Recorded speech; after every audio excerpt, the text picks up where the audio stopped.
Hi. So I'm changing the format of my videos a bit because I wanted to have a conversation about failure. I'm at a pressure point in my life where I have 1 week to make something happen before I fail. And what I'm going to do if I don't make something happen and fail, I have no idea. And what that anticipation is doing to me, it's it's not crushing me, but it's bringing back the fact that I'm aligned but not aligned with the overall life goal. And I want to start by what I mean like by that, right? I want to go all the way back to my early 20s. Okay, so just imagine that a dream haze is happening while I reminisce, while I ramble. In my early 20s, I wanted to do one thing. I wanted to do and be one thing, and that was a writer. I wanted to write books for a living. That's it. But what I realized, well, not realized, but what I understood doing the research on how I can make that happen is I'm going to have to hold down a day job while doing the passion job because I don't do starving artists. So one thing I understand about myself, starving artist is just not going to work out, right? So I'm going to have a good day job. If I were to pursue my creative job full time, that would obviously develop my craft, develop my ability to bring what's in my brain into realization, just to be a good storyteller and give to the world a good story. But that takes time, that takes work. I need to hold myself down with the day job. And I'm thinking, well, the day job has to do the same thing in the sense where I am developing a skill in myself and I'm making a lot of money. So the first thing I did was took myself to college. As much as I wanted to do English, do a degree in literature, I was under the impression there's no other job I can do in that unless being a journalist or a English teacher, and I don't want to do that. I definitely don't want to be a teacher. Give me 10 years. I might be surprised of myself in 10 years. Watch me end up a professor of some sorts. But I didn't want to be any sort of teacher. Being a journalist, I didn't like the pay in that either. So I told myself I would like to have something with good pay. Yeah. I eventually signed up for business, right? I signed up for a business major. So while I was pursuing that, COVID happened. And one thing I need to mention was that my mental health in making this decision was already on the rocks. Reviewing my life, my goals, my path, the reason why it was important, I'm discovering, to make a lot of money is because I need to escape from my toxic home life. Okay. So to do that, I need to go to college. I need to pick a career where I can make a fantastic income, and the pathway to that's not going to dull my brain is picking a business degree. I don't know how to describe depression to you guys, okay? But I want to say that I was going to school with half a brain, right? I was operating with half a brain. One side is completely dead and one side of the brain is working to get myself in a situation where all of my brain is working and is actually happy. That is the worst way to explain it, but that's the best I can do for you, okay? Yeah, my mental health was not the best. And part of why I wanted to make a lot of money was because it will immediately put me in a situation where I can just improve my mental health. But it can't be a job, right? Where my mental health is still affected. Like, I absolutely hate my job. I have to like what I'm doing. So I'm in school, I'm in college for business, and I'm still living at home. But then COVID happened. Yeah, COVID happened. So I want to explain it to you, right? There's my toxic home life that is depressing me. And what was bearable about that is I can leave every single day. I'm leaving for college. So with COVID happening and the school is telling me that we have to continue school from home, the place where every day I was receiving escapism from. Now there's no escape. I have to continue school at home. I couldn't do it. I couldn't mentally do it. On top of that, we had a death in the family. Oh, I can't go that deep. I can't go that deep into it, but a death basically happened in proximity to me. Okay. That and me not being able to leave home while schooling, I couldn't do it. My mental health at that point was at a state where I have to leave by any means necessary. I have to escape home, and I have to escape the weight of this death in the family. So thankfully I had a car, right? I stopped school. I told myself that I was just going to pause school until this COVID thing blows over, and I'm going to do DoorDash. And I was very, very surprised at the money I was making during DoorDash. Of course I was. It was COVID, right? It was COVID. I'm making a lot of money during COVID because everyone's at home and everyone's, ordering out more for food. Okay, so I just started to do that. And I just left home completely. Janosha, if you left home, where else did you go? Just make enough money off DoorDash? You guess. Absolutely.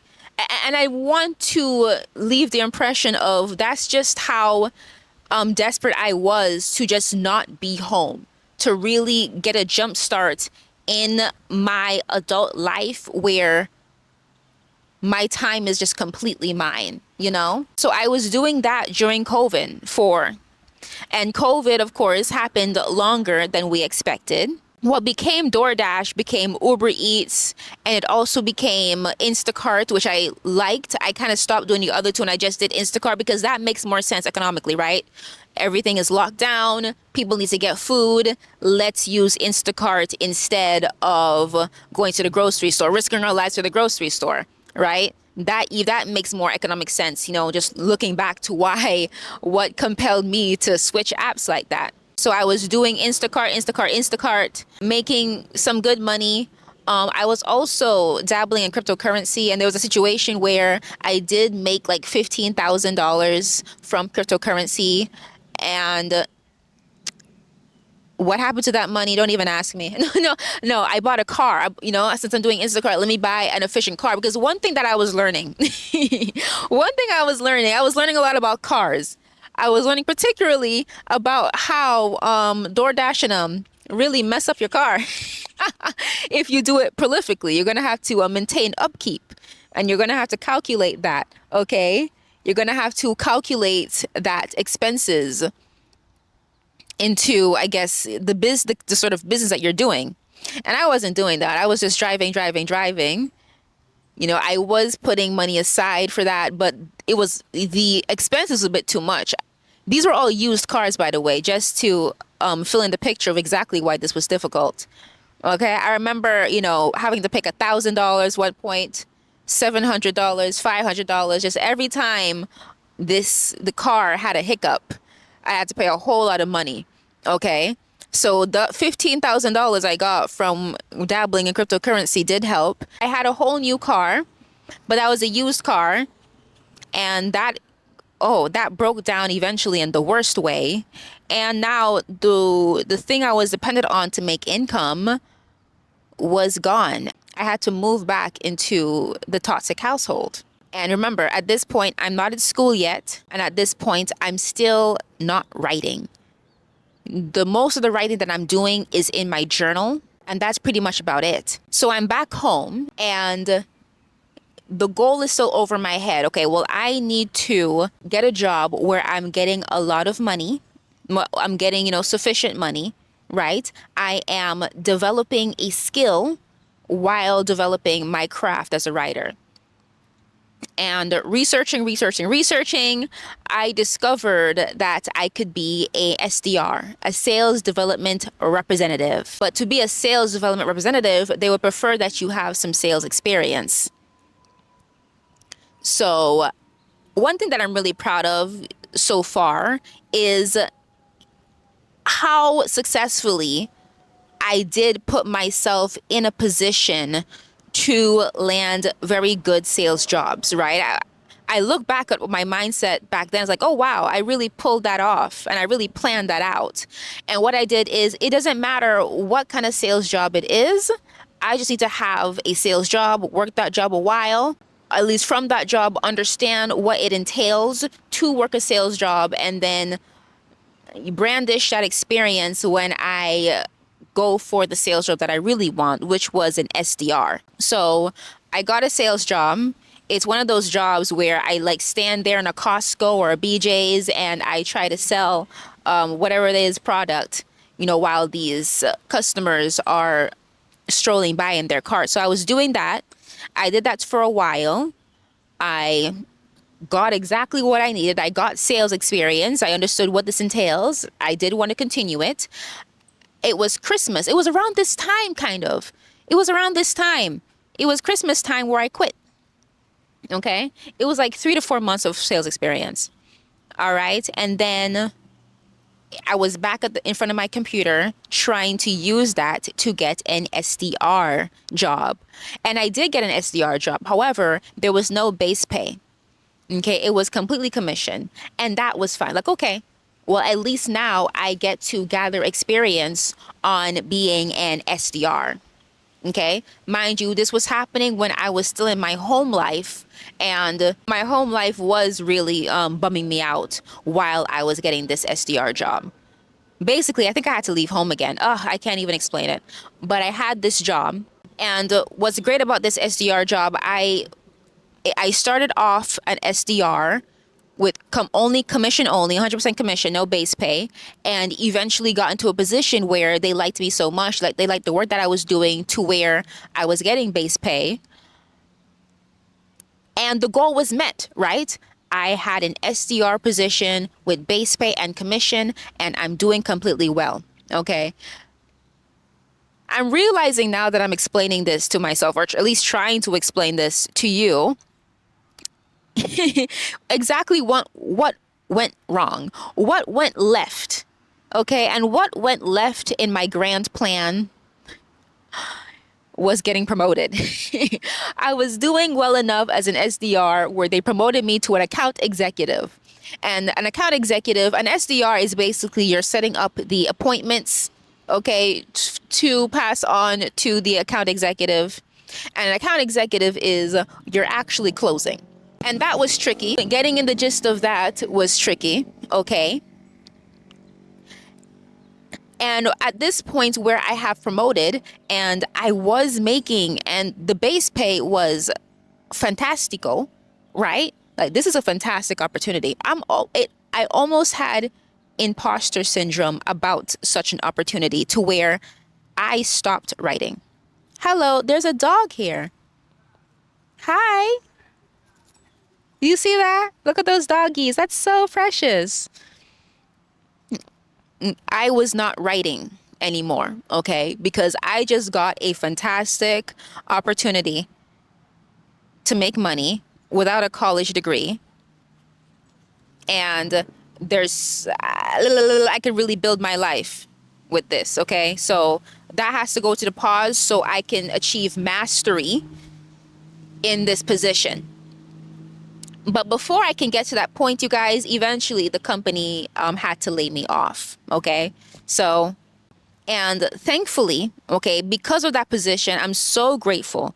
Because of that position, I was in a financial position, not a crazy financial position. Basically, I was making 3 times the rent to show off to these, these landlords and get a place to stay, okay? So I was able to leave my toxic household and actually do work, not in depression.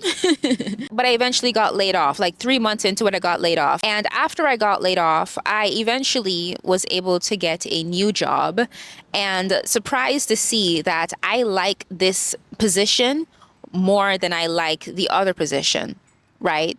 Because in this position is where I genuinely started to feel my skills improve. I should mention at this point that I have been fighting depression. No! Don't do that! He's about to pee in my bag. This dog. Oh my goodness. How rude. When it comes to this job, I am in a position where I have 1 week to make something happen before I completely fail. And then after that, it's up in the air of exactly how I sustain myself next. And what's interesting in realizing it, in coping, in what's the word? In emotionally regulating the pressure that I feel, okay, while bracing myself, gritting my teeth to make sure I perform, I rediscovered the manuscript that I was writing before COVID. Okay, at this point, I completely forgot. I didn't completely forgot that I wanted to be a writer, but it's so thrown into the back burner with me, right? That it did feel like a rediscovery when I found my manuscript and I decided to read it.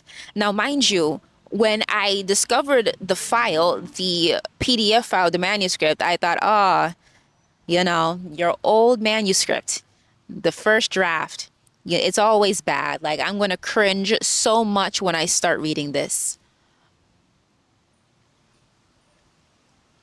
I kind of want to cry. I started reading this manuscript and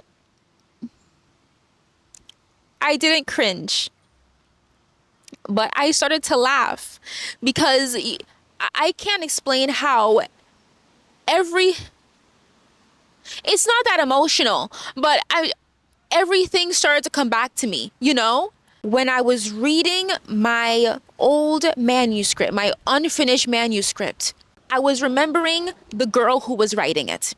And the girl who was writing it her brain was alive with how she was going to write it, how she was going to connect, how she was going to build these characters, how she was going to build the world, how she was going to make it work. She was poring over every word and how she was going to make this story she was trying to tell work. And one of the things that she decided was this prose has to be hilarious. The prose has to be funny. This is a funny character. I'm not a naturally funny person.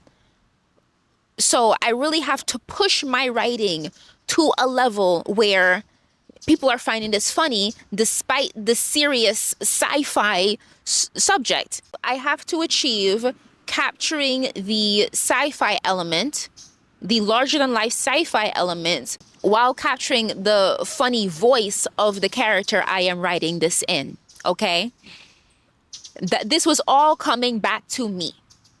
And I was laughing, and not laughing because it was bad, laughing because obviously what my younger self was trying to achieve did achieve, basically.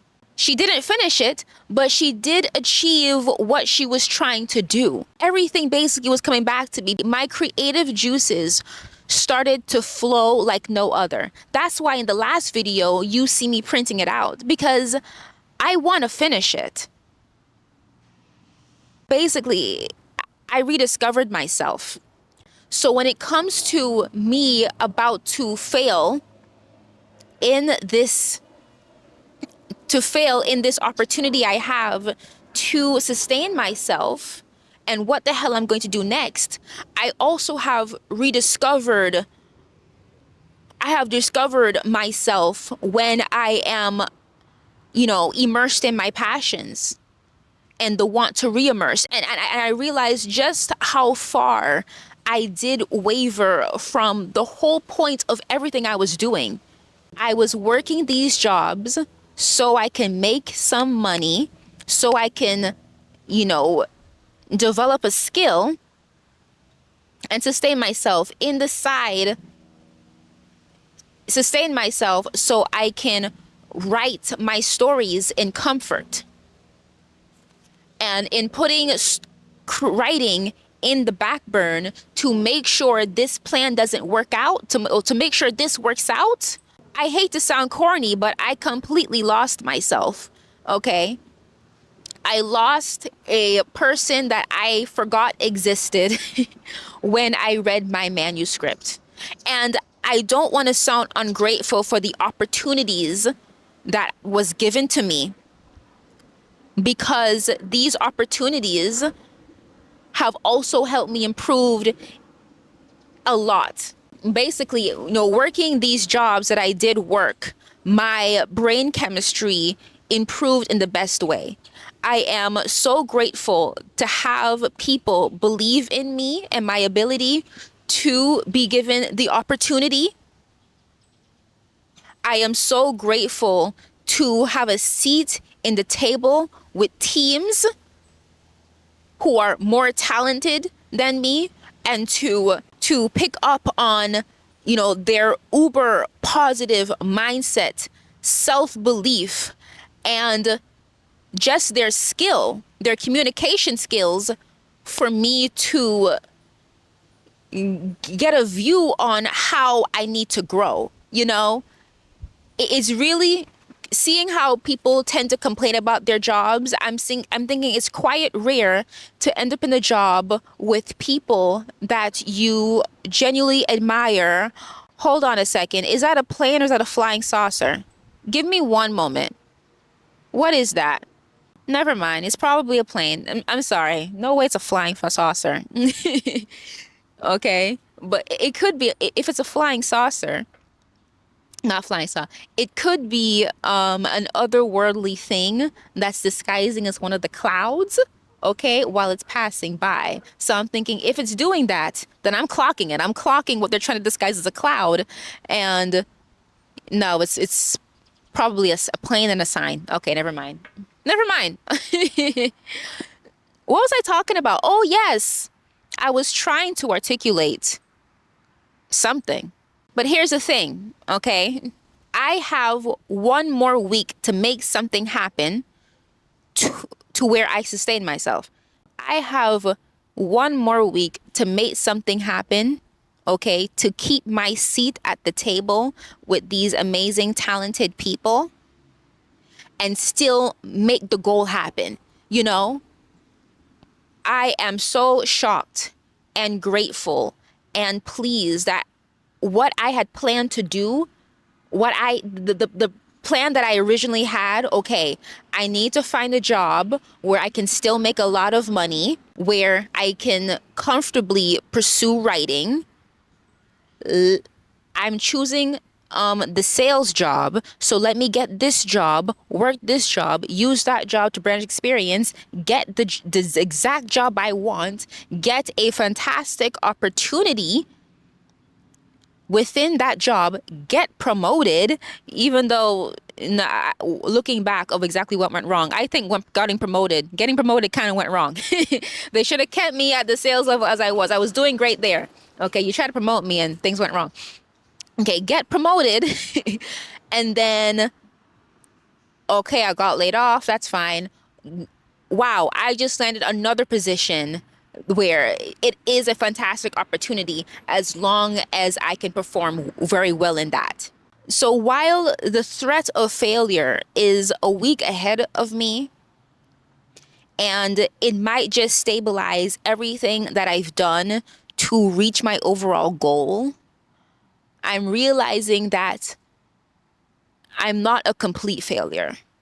And that's how this video is sort of an emotional regulation video.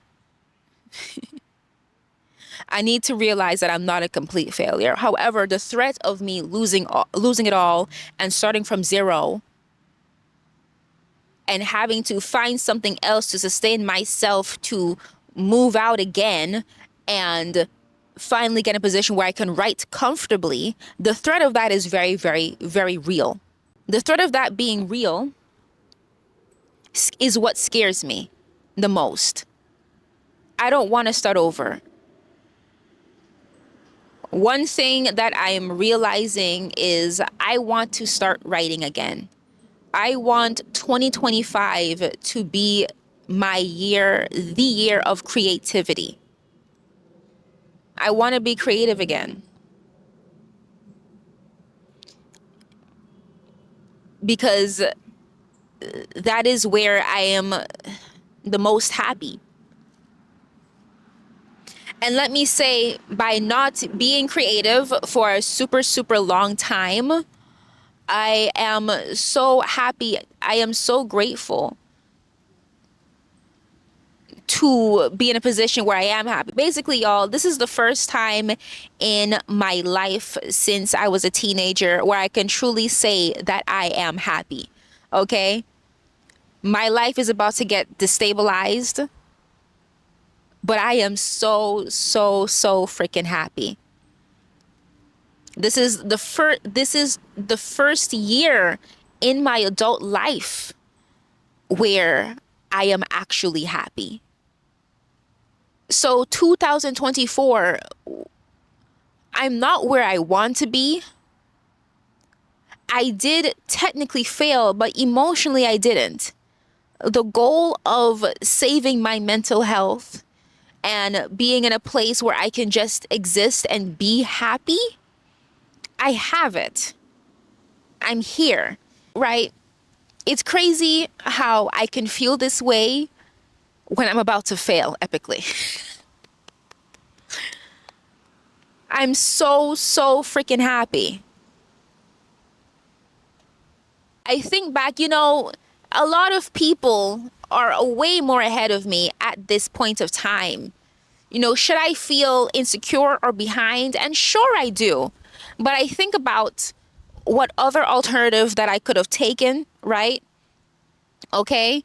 Go to school, get, I guess, a nursing job, some sort of in the medical field, get a job in the medical field where, I don't, it's not too reliant on sales performance, but more, perform what you learned. And then what else? Right. And then just working that as a day job, then do my writing.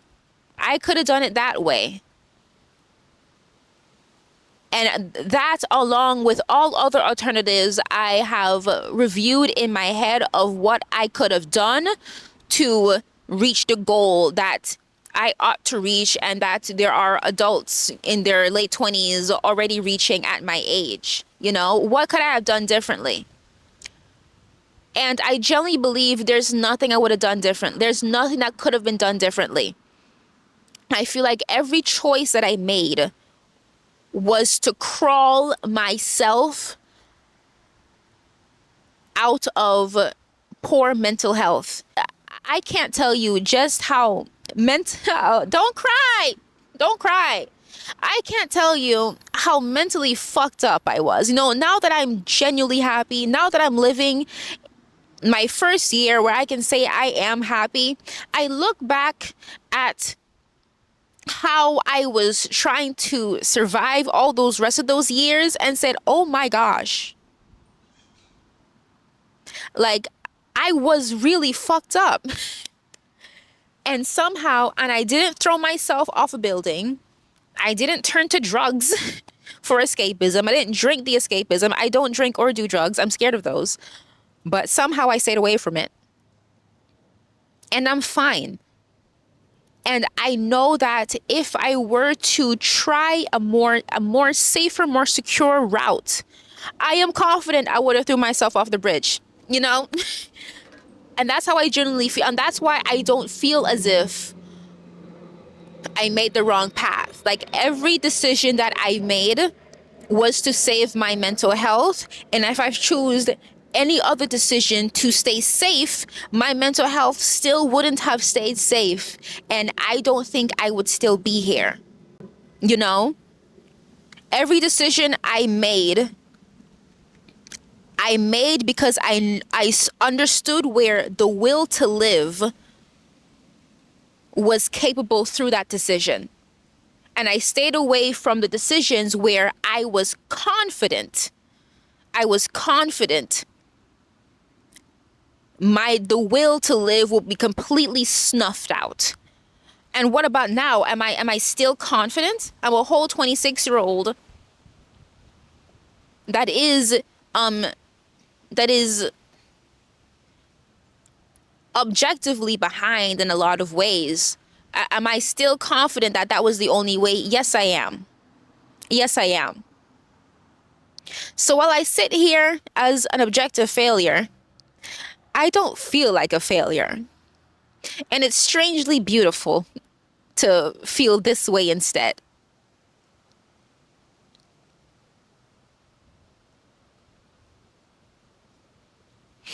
You know, I'm in a point of my life,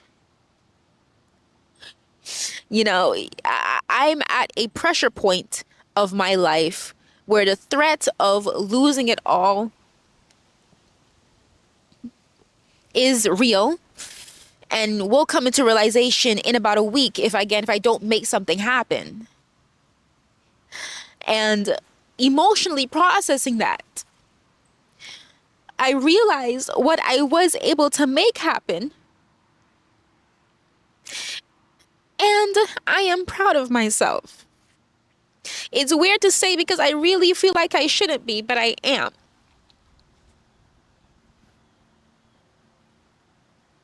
I'm not ending 2024 idealistically,